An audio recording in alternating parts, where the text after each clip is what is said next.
Good morning. It's Wednesday, January 22nd. I'm Andrew Garcia, and this is Wake Up with KERA News.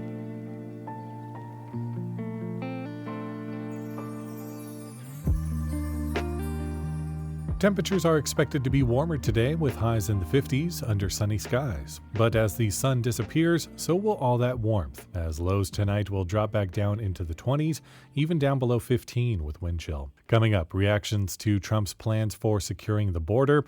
But first, today's news.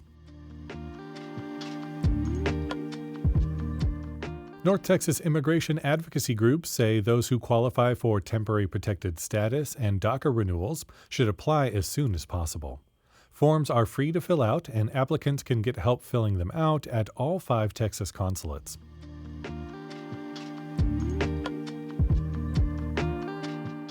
The Dallas City Council could choose a new city manager today. Mayor Eric Johnson requested the vote be placed on the agenda for today's meeting. There are 3 candidates they'll have to choose from: Fort Worth Assistant City Manager William Johnson, Sacramento Assistant City Manager Mario Lara, and current Dallas Interim City Manager Kimberly Beiser Tolbert. You can read more about them at KERAnews.org.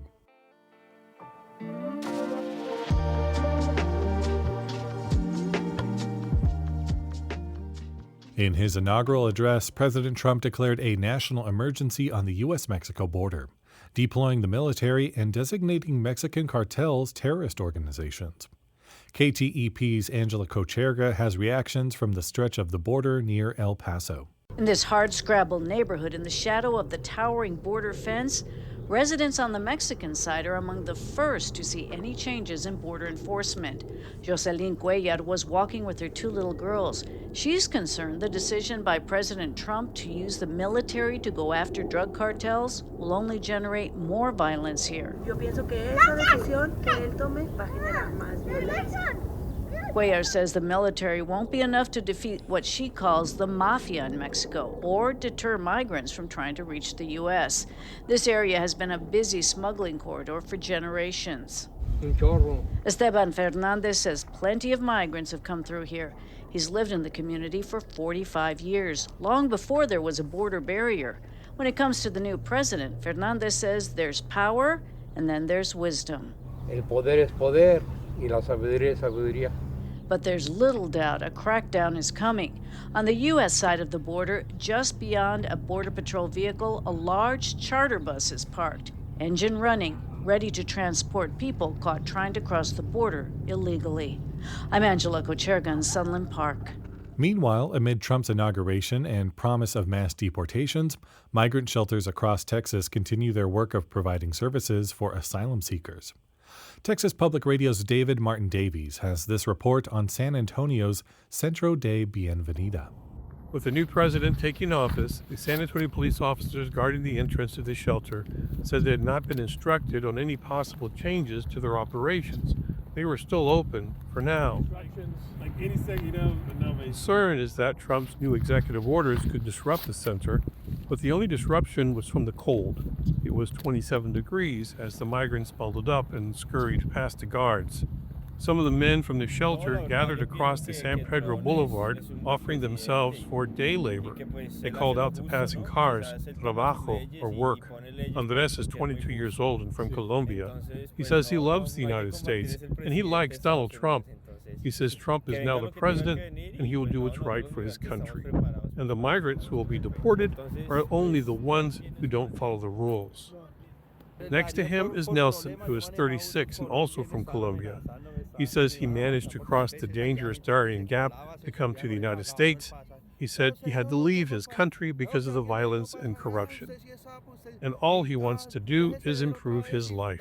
He heard that if you don't cause problems, then you'll be allowed to stay. But that's not what Trump himself is saying.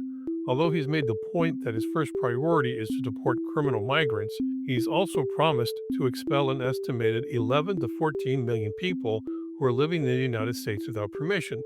And Trump's border czar, Tom Homan, has said, if you're in the country illegally, then that's a crime, so both can be true. Andres and Nelson acknowledged that they could be caught and deported, but that would be God's will. Sitting on a large rock outside the resource center, Dania took the risk of deportation more seriously. She came from Honduras and hopes to make it to Atlanta, where she has a friend. Dania came into the country under the CPB-1 app. Minutes after Trump took office, the mobile app was shut down, leaving migrants who made appointments at the U.S.-Mexico border blocked from entry.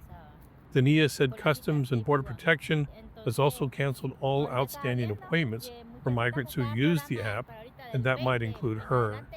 Dania said there will be impacts for the United States economy because of these anti-immigration decisions. It could take months or years, but there will be ramifications.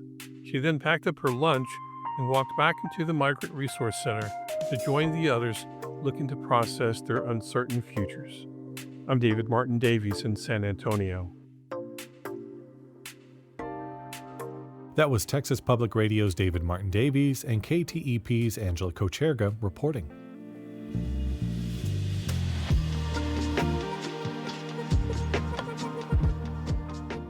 The Dallas Stars lost to the Carolina Hurricanes last night, 2-1, and the Mavs take on the Timberwolves again this evening at the AAC. They're looking for redemption after a loss to the Wolves on Christmas Day.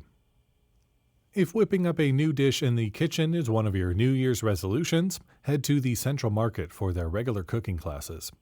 For more information and other fun things to do, visit KERA.org/calendar.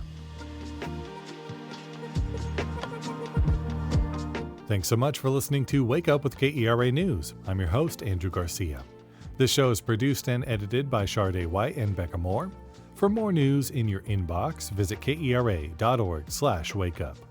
There you can subscribe to the Wake Up with KERA News newsletter that's written by our colleague, Catherine Hobbs. Connect with us on Facebook, Instagram, and TikTok at KERATX. Take care, and we'll see you tomorrow.